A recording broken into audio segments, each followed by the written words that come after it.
Good afternoon and welcome to this webinar. Um, Thank you for taking the time to log on today. Today's webinar is all about the role of the general education teacher in the special education process. And I think this is really important just because I think sometimes people aren't really clear on expectations. And there are many students involved in the process when we are serving students with special needs. So we thought it was a good idea to particularly zone in on how does this affect general education teachers.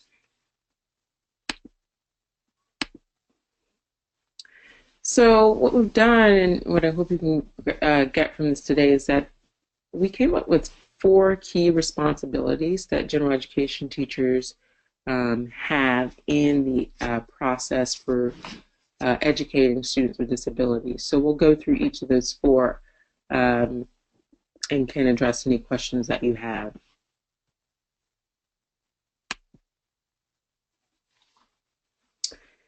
Why is this important?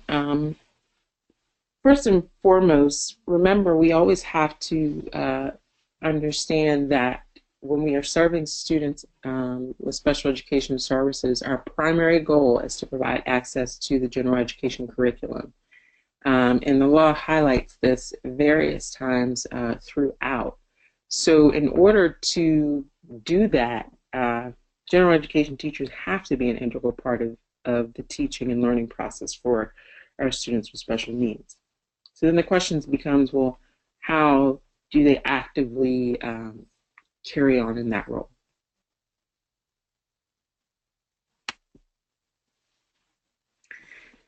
So like I said, we came up with 4 very particular roles. The first is general education teacher as content expert. Then the next is gen ed teacher as progress monitor. Thirdly, the general education teacher as a professional collaborator. And then finally, the general education teacher as a multidisciplinary team member.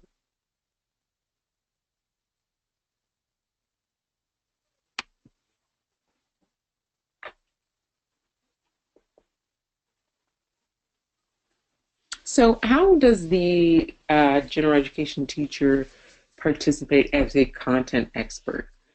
As a content expert, obviously the primary expectation is for the general education teacher to design lessons in order to deliver content standards to students with disabilities. So depending on which level of service a student is participating in the general education curriculum, general education teachers can understand that one of their primary roles is to teach students with disabilities. So in order to do this successfully, however, as a gen ed teacher, you have to familiarize yourself with the student's strengths and weaknesses. And then you can make instructional decisions accordingly. Ideally, what you want to do is as you discover and learn the student's strengths and weaknesses, and obviously you can learn those in the present level of educational and functional performance section of the IEP. You can learn that from talking to the student's case manager, reaching out to parents, finding out what previous teachers already know about the students. When you design instruction, it would be essential, I think, to, even though you know student weaknesses, because you need to know those in order to address what a student needs, part of that planning process is actually designing your instruction based on student strengths. You can maximize their access to the gen ed curriculum, and when you capitalize on strengths and focus on strengths, that's how you get to instruction that's universal and flexible. Also, I think what may be a common misconception is that all things IEP related in terms of IEP goals should be taught by the special education teacher. Knowing what we know now and knowing that IEP goals are standards-based, This then adds on a layer of role for the general education teachers. So it is essential for general education teachers to know student IEP goals and then to actually provide instruction that zones in on IEP goals.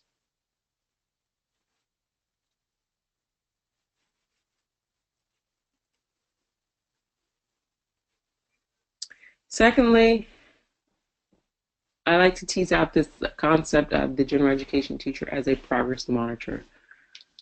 How is a gen ed teacher, or how does a general education teacher progress monitor for students with disabilities? Well, first and foremost, going back to the concept of knowing student IEP goals, you would also need to know the required data methods for collection. Those can be found in the student's IEP. So with each goal, it is outlined exactly how that data is going to be collected and how teams are going to demonstrate progress toward IEP goals. So as a gen ed teacher, it's important for you to know that so that you use those assessment methods in your classroom when you are teaching. During the instructional process, then, you are collecting data because you know what types of data to collect. You use those types of data in your instruction and assessment, and then you have data to refer to and can go back to present and share with the IEP team. You share that data with the special education teacher, and this is obviously essential. You probably know that you would do this quarterly or as often as regular reporting is done for students, but case managers need to provide data and information to families on how a student is doing on their IEP goals quarterly. So as a general education teacher, you are very much a part of this process, and as such should collect data toward the process as it relates to the content that you teach. With that said, one of the things I like to just highlight and bring home and make sure people understand, even if you teach science or even if you teach social studies, that does not remove you as a general education teacher from the process of knowing student IEP goals and collecting data. Even though goals might be in the areas of math, reading, and writing, you do many, if not all of those skills in science and social studies. And so data can be and should be collected in those subject areas as well, where it is relevant.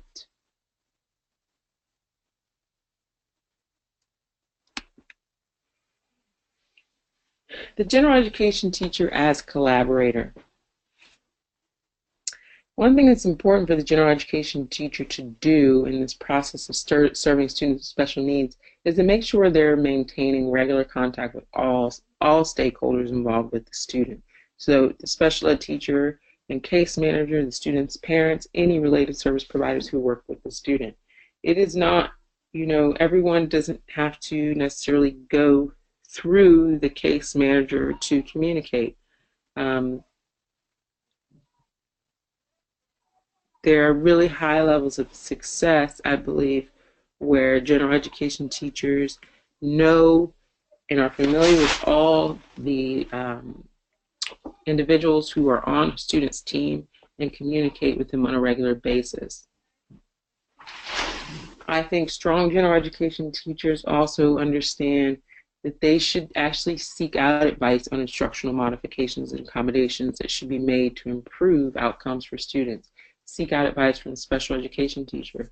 I also think it's important to seek out advice, and this is probably done less than it should be, but general education teachers need to seek out advice from related service providers who are working with students so that therapy sessions are not happening in isolation. It's really powerful when the things that students are doing and learning in small group and therapy sessions can be brought back and generalized in the classroom. So as a general education teacher, you really should know as much as you possibly can about what is occurring in those sessions so that you can incorporate that in the classroom. Related service providers are great they have a ton of resources and ideas and skills and strategies. So they are a great resource that should be used and consulted frequently. What this often means for a general education teacher is that they have an open door policy that invites related service providers into the classroom where they can share their skills and strategies. Having them come in and observe, having them come in and do lessons with you. Really working closely with these folks is really powerful and makes a big difference when serving students with special needs.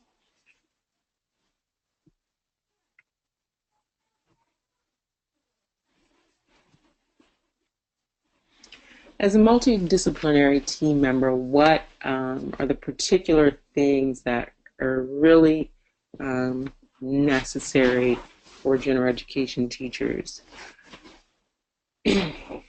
This probably does not occur as much as it should. However, I'm a big stickler for this, and I think it's very important that general education teachers should be providing written input for the IEP and eligibility process. This is key because if we once again are providing access to the general education curriculum, that access needs to be on record more than just a report card, but also, toward input in the IEP. That could be done in various ways. I think it's up to school systems to decide how that gets done. It could be a specific form that gen ed teachers complete and fill out for every eligibility and IEP meeting for every student. Or I have heard of LEAs who have make the present levels available and accessible via SEDS to the gen ed teachers to write plops, and they train them on how to write present levels of functional and academic performance. So with that said, no matter how you do it, written input needs to be provided and on the record from gen ed teachers in regard to how a student is currently doing and what their strengths and weaknesses are. Gen ed teachers should be bringing work samples to meetings to back up whatever it is that they have to say about a student. If they're demonstrating adequate progress, gen ed teachers should be able to provide data showing that. If they're not showing adequate progress, the same. But they should be bringing work samples to the meetings with them. It's also important for gen ed teachers to come empowered, come informed, come knowledgeable, being able to demonstrate, that the data that you're providing is valid and that it's reliable.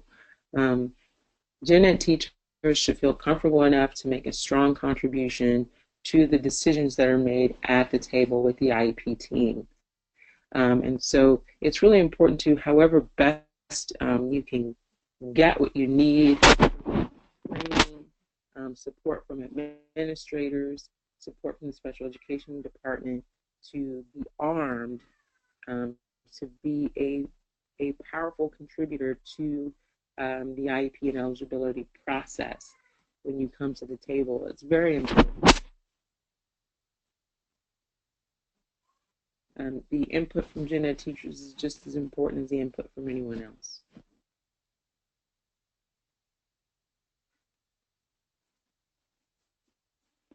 So then the question then becomes,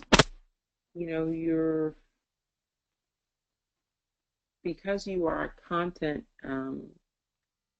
often specialized individual as a gen ed teacher, how do you mix the instructional expertise? And I always say gen ed teachers should really be able to plan in a way that if for some reason a special educator is not there, you are still making considerable efforts to meet the needs of all of your students. I think the best way to do that is using universal design for learning approach. So I think of it as gen ed teachers really need to, no matter what, no matter who they're serving, really need to use these three principles to guide planning and instruction. So if you are unfamiliar with universal design for learning, it is broken down in three areas: multiple means of representation, providing multiple means of expression, and providing multiple means of engagement. So basically, you can think when you're planning, if you're providing multiple means of representation, you're really being intentional about how you present ideas, and you're making sure that you're presenting them in a variety of ways with a variety of mediums. When you are getting products from students, the idea is that you're providing a variety of ways and allowing them to express their learning in a variety of ways, and you're intentional about doing that. Whether it's providing choices or different types of options to assess the same thing, you have to be sure that you're giving students ample opportunity to demonstrate what they've learned. And in order to do that, which we know very well at this point in education, we need to let them show us what they've learned in different ways, in ways that are that they're good at. And then we have to build in those mechanisms that increase attention, focus, and task completion. This is probably one of the more difficult aspects of universal design for learning, because you have to pick methods that are appropriate for the tasks that you want completed and for the student. So how do we build in these mechanisms that, increase attention, focus, and completion? There are various ways to do that. However, checklists are very effective. Doing big projects in chunks. There are all kinds of ways that we can be or build in the executive functioning components that our students often struggle with. So overall, the general idea, and there's so much more to learn about universal design for learning, and we can't do it here. But at least you can understand or have a sense of the principles for planning that can really be beneficial to serving the needs and getting successful outcomes of students with disabilities.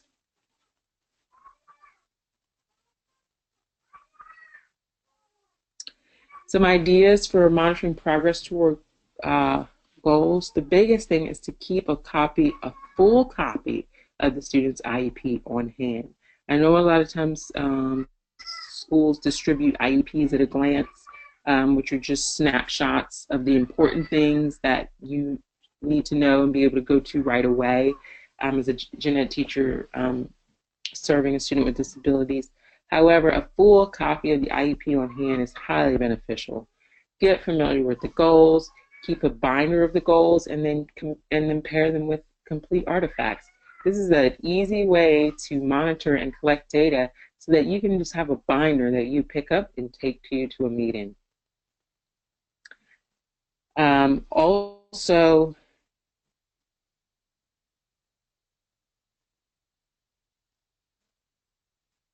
you can pass those binders along to case managers for,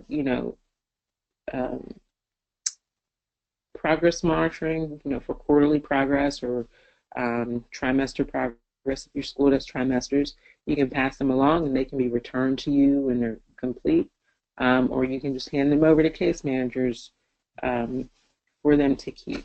But the idea is to just have, it's an easy way to sort of make a portfolio out of student work that clearly demonstrates progress or no progress toward IEP goals.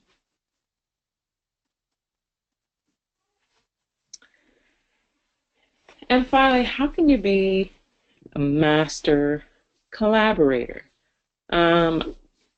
The best success when working as a gen ed teacher with families of students with disabilities is to over communicate, be very responsive to parents. If people who respond, professionals who respond to parents in a timely manner, have better communication with parents and better relationships with parents. And what we have found in the field of special education is that relationships with parents go a long, long, long way. And so over communicate. Don't let parents find out about poor grades when they get the report card. Parents should already gauge and already know what outcomes are going to be for their students before they get the grades, or before they get report cards, or before they get interims. I think it's really important to respect the process. So, I think sometimes it's really discouraging or cumbersome for gen ed teachers because, we may always, special educators and related service providers and other team members may always be asking for information, for paperwork, for work samples. But it's really important to respect the process, because the process, the whole goal of it is to provide quality service. And in order to provide quality service, we need to be timely in our submissions of these things. Also, master collaborators have an open door policy. Let other professionals in to observe, share, provide feedback. That is some of the best support that both you and your students can receive.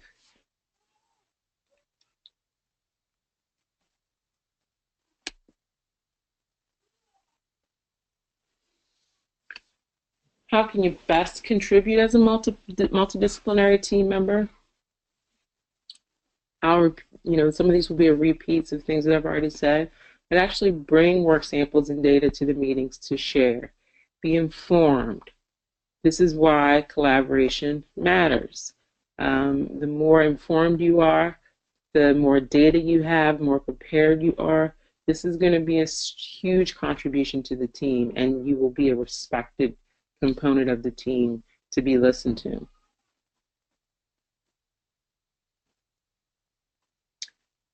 Make sure you're providing any written input that you can.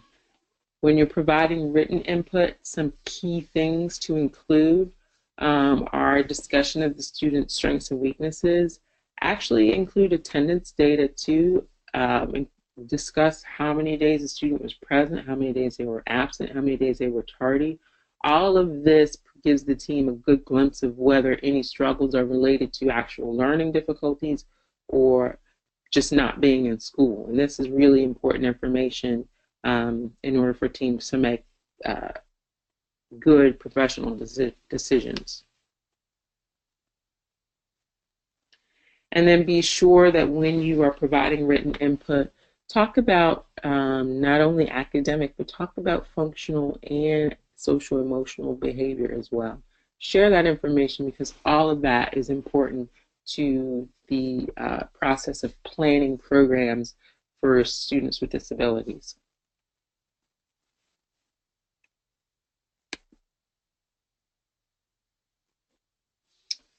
So the next best thing to do now that you have sort of this framework and background would really be to go to your special education leadership and find out exactly what is expected at your school. Are there standard forms that you're already expected to complete for specific meetings? Are there, specific components that are supposed to be included in lesson plans that are already required? Are you required to complete communication logs and keep a record of your contacts with parents? Are there families or students who require more frequent reporting than just quarterly because it was decided in our IEP? Whatever it may be, check with your special education leadership to find out what they expect from you as gen ed teachers, and then you can use the framework that has been provided in this webinar to sort of guide and lead you into even stronger practice. So if you have any questions or need more information, feel free to contact me. My name is Megan Alderton. I can be contacted at malderton@specialedcoop.org. Once again, thank you for joining and listening, and hope that many of you are getting excited about the upcoming break with the holiday approaching. Thank you again, and hope to see some of you soon.